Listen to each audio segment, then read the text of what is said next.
আসসালামু আলাইকুম। আশা করি সবাই ভালো আছেন। আজকে আমরা যে পাওয়ার প্ল্যান্ট সম্পর্কে আলোচনা করব, এই সম্পর্কে আপনারা হয়তো আগে শুনে থাকতে পারেন, আবার নাও শুনে থাকতে পারেন। এই পাওয়ার প্ল্যান্টটাকে সাধারণভাবে কমনলি ব্যবহার করা হয় না। মানে নর্মাল সোলার প্যানেলের সাহায্যে যেভাবে পাওয়ার প্ল্যান্টকে তৈরি করা হয় সেভাবে খুব কমনলি এটাকে ব্যবহার করা হয় না। তাই সাধারণভাবে মানুষ এর ব্যাপারে অতটা পরিচিত নয়। আর এটা হলো সোলার থার্মাল পাওয়ার প্ল্যান্ট। সাধারণভাবে সোলার এনার্জির কথা বলা হয় তাহলে আপনার মাথায় সোলার প্যানেলই আসে, যেখানে সূর্যের আলোকে ডিরেক্টলি ফটো ইলেকট্রিক সেলের সাহায্যে ইলেকট্রিক্যাল এনার্জিতে কনভার্ট করা হয়। তারপর আমরা ওই বিদ্যুৎটাকে ডিসিতে কিংবা ইনভার্টার লাগিয়ে এসিতে ব্যবহার করি। কিন্তু সোলার থার্মাল পাওয়ার প্ল্যান্টটা একেবারেই আলাদা। এখানে সূর্যের উত্তাপটাকে ব্যবহার করে বিদ্যুৎ তৈরি করা হয়। ছোটবেলায় আপনি হয়তো আতশ কাচের সাহায্যে খেলা করেছেন। এই আতশ কাচের সাহায্যে সূর্যের আলোটাকে কোনো কাগজের উপর কিংবা কোনো শুকনো পাতার উপর ফেলা যেত, তবে সেই কাগজে কিংবা শুকনো পাতায় সঙ্গে সঙ্গে আগুন লেগে যেত। এই থার্মাল সোলার পাওয়ার প্ল্যান্টেও ঠিক এই কাজটাই করা হয়। এখানে সূর্যের আলোকে বিভিন্ন মিরর বা আয়নার সাহায্যে প্রতিফলিত করে একটি ছোট জায়গায় কেন্দ্রীভূত করা হয়, যাতে সূর্যের আলোর মধ্যে থাকা ওই উত্তাপটাকে অনেক গুণ বাড়িয়ে দেওয়া সম্ভব হয়। এরপর যখন সূর্যের আলোতে থাকা উত্তাপটাকে একটি জায়গায় কেন্দ্রীভূত করা হয়, তখন সেই উত্তাপের সাহায্যে আমরা জলকে গরম করে বাষ্পে পরিণত করে তার সাহায্যে টারবাইন এবং মোটর ঘুরিয়ে খুব সাধারণভাবে বিদ্যুৎ তৈরি করতে পারি। ঠিক যেমনটা থার্মাল পাওয়ার প্ল্যান্টে হয়, যেখানে কয়লা পুড়িয়ে জলকে বাষ্পে পরিণত করা হয় এবং সেই বাষ্পের সাহায্যে টারবাইন এবং মোটর ঘোরানো হয়। এখানে শুধুমাত্র উত্তাপটাকে পাওয়ার জন্য সূর্যের আলোকে ব্যবহার করা হয়। আর থার্মাল পাওয়ার প্ল্যান্টে কয়লা কিংবা খনিজ তেল ব্যবহার করা হয়। তবে এখানে সবথেকে বড় সমস্যা হলো যে সূর্য এক জায়গায় থাকে না, তার সাথে পৃথিবী নিজ অক্ষের উপর 23.5 ডিগ্রি কোণে হেলে আসে। তার জন্য সারা বছর সূর্যের অবস্থান পাল্টাতে থাকে, মানে যে কারণে ঋতু পরিবর্তন হয় আর কি। এই কারণে প্রত্যেকটা আয়না যেগুলোকে লাগানো থাকে তার সাথে ট্র্যাকার লাগানো থাকে সূর্যের মুভমেন্টটা ট্র্যাক করার জন্য, যাতে আয়নাগুলো সর্বদাই সূর্যের আলোকে রিফ্লেক্ট করে যে জায়গায় সূর্যের উত্তাপটাকে কেন্দ্রীভূত করা হয়েছে সেখানে পাঠাতে পারে। এবার দেখা যাক এই পাওয়ার প্ল্যান্ট কত ধরনের হতে পারে। কালেক্টিং সিস্টেমের উপর বেস করে এই পাওয়ার প্ল্যান্ট 3 ধরনের হতে পারে। যেমন 1 নম্বর হচ্ছে সোলার পাওয়ার টাওয়ার, 2 নম্বর হচ্ছে প্যারাবোলিক ট্রো কালেক্টর, 3 নম্বর হচ্ছে সোলার ডিস্ক। সোলার পাওয়ার প্ল্যান্টের ক্ষেত্রে একটা টাওয়ার মাঝখানে থাকে এবং তাকে চারদিক থেকে ঘিরে থাকে ছোট ছোট মিরর, যেখানে মিরর থেকে আলো রিফ্লেক্ট হয়ে ওই টাওয়ারের উপর পৌঁছায়, যেখানে আলো উত্তাপটাকে কনসেন্ট্রেট করা হয়। প্যারাবোলিক ট্রোয়ের ক্ষেত্রে একটা অর্ধচন্দ্রাকৃতির টাইপের মিরর থাকে, যেখানে সূর্যের আলোকে একটা ফোকাল পয়েন্টে কনসেন্ট্রেট করা হয়, আর ওই ফোকাল পয়েন্টের থ্রো দিয়ে কোনো পাইপের সাহায্যে লিকুইডকে পাস করা হয়, যাতে ওই লিকুইড ওই হিটকে গ্রহণ করতে পারে।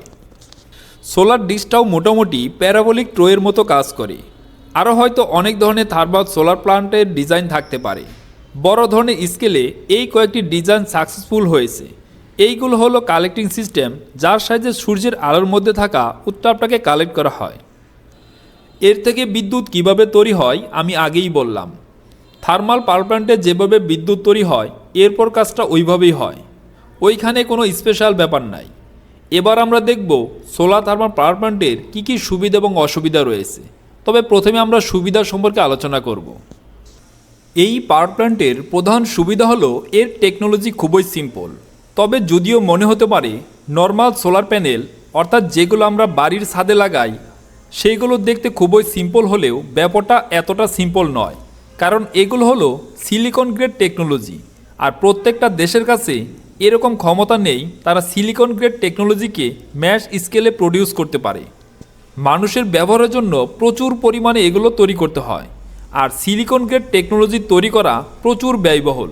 কিন্তু সোলার থার্মাল পাওয়ার প্ল্যান্ট অতটা কমপ্লেক্স নয়। এখানে শুধুমাত্র মিররের মাধ্যমে সূর্যের আলোকে একটি জায়গায় কনসেন্ট্রেট করা হয়, তারপর বাকি কাজ নর্মাল থার্মাল পাওয়ার প্ল্যান্টের মতোই হয়। দ্বিতীয় সুবিধা হলো এর সাথে ব্যাটারি লাগানো যেতে পারে। এটা নর্মাল ব্যাটারি নয়, থার্মাল ব্যাটারি। মানে হলো এই সোলার থার্মাল পাওয়ার প্ল্যান্ট থেকে জলকে ডিরেক্টলি স্টিমে কনভার্ট না করে একে একটা লবণ মানে সল্টের চেম্বারে কনসেন্ট্রেট করে রেখে দেওয়া যায়। কারণ লবণ জলের মতো অত অল্প টেম্পারেচারে বাষ্পে পরিণত হয় না। লবণকে সিম্পল লিকুইড করতে গেলে অনেক টেম্পারেচার দরকার হয়। এটা ধীরে ধীরে গরম হয় এবং ধীরে ধীরে ঠান্ডা হয়, তাই এর মধ্যে বেশি সময় ধরে টেম্পারেচার স্টোর করে রাখা যায়। আর এই সল্ট বাষ্পের মতো অতটা প্রেশার ক্রিয়েট করে না, যেটাকে আলাদাভাবে কন্ট্রোল করতে হয়। মানে সারাদিনের যে উত্তাপটা সংগ্রহ করা হয় সেটাকে এই সল্টের তৈরি থার্মাল ব্যাটারিতে স্টোর করে রাখা যায়। পরে ধীরে ধীরে প্রয়োজন মতো জলকে বাষ্পে পরিণত করে সেই বাষ্প থেকে বিদ্যুৎ তৈরি করা সম্ভব হয়। এই জন্য সূর্য দিনের বেলা থাকলেও এই থার্মাল সোলার প্ল্যান্ট 24 ঘন্টা চলতে পারে।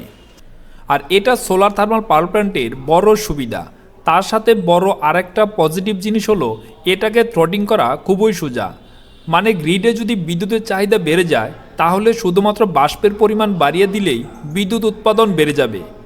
কিন্তু সাধারণ থার্মাল পাওয়ার প্ল্যান্টের ক্ষেত্রে এই কাজটাকে করতে অনেক বেশি সময় লেগে যায়, কারণ সেইখানে কয়লার পরিমাণ বাড়াতে হবে, তারপর সেই কয়লা থেকে হিট তৈরি হবে, তার সাথে জলের পরিমাণও বাড়াতে হবে।